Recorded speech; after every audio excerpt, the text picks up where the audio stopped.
প্রাণের উৎসব বাংলা বর্ষবরণে প্রস্তুত দেশ। পহেলা বৈশাখ সূর্যোদয়ের সঙ্গে সঙ্গে ছায়ানটের সুরের মূর্ছনায় মুখর হবে রমনা বটমূল। কোনো হামলার আশঙ্কা না থাকলেও রমনা, ঢাকা বিশ্ববিদ্যালয় সহ আশেপাশের এলাকায় সর্বোচ্চ নিরাপত্তা ব্যবস্থা নিয়েছে আইনশৃঙ্খলা বাহিনী।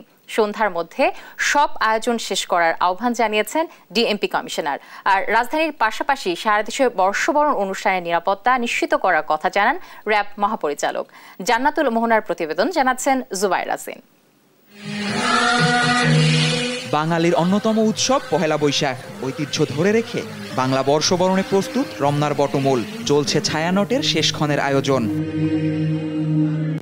শনিবার সকালে রমনা বটমূলে নিরাপত্তা ব্যবস্থা পরিদর্শনে আসেন ডিএমপি কমিশনার।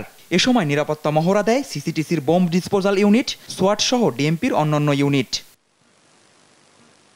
সংবাদ সম্মেলনে ডিএমপি কমিশনার জানান, 2001 সালে রমনা বটমূলে জঙ্গি হামলার কথা মাথায় রেখে এবারও নেওয়া হয়েছে বাড়তি নিরাপত্তা। কোনো হামলার আশঙ্কা না থাকলেও নিরাপত্তা নিশ্চিতে তৈরি করা হয়েছে সর্বোচ্চ বলয়। ঢাকা মেট্রোপলিটন পুলিশের পক্ষ থেকে নিরাপত্তা পরিকল্পনা গ্রহণ করা হয়েছে, যদিও এ বিষয়ে কোনো সুনির্দিষ্ট হামলার শঙ্কা এখনো পর্যন্ত আমাদের কাছে নেই। সন্ধ্যার মধ্যে আয়োজন শেষ করারও আহ্বান জানান তিনি।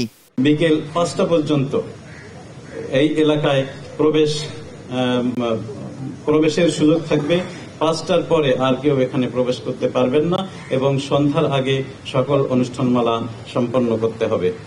বটমূল পরিদর্শন করেন র্যাব মহাপরিচালকও। পরে জানান, কোনো নিরাপত্তা ঝুঁকি না থাকলেও সারা দেশে নজরদারি করছে র্যাব। গুজব ঠেকাতে কাজ করছে সাইবার মনিটরিং টিম।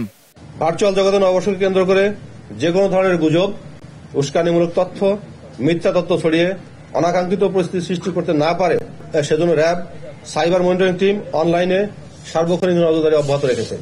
শুধু রমনা বটমূল নয়, সারা দেশের বাংলা বর্ষবরণের অনুষ্ঠানে নিরাপত্তায় অন্যান্য বাহিনীর সাথে সমন্বয় করে কাজ করছে র্যাব। সবাই মিলে আমরা বাংলা বর্ষ উদযাপন করি। জুবাইর রাজিন, দেশ টিভি, ঢাকা।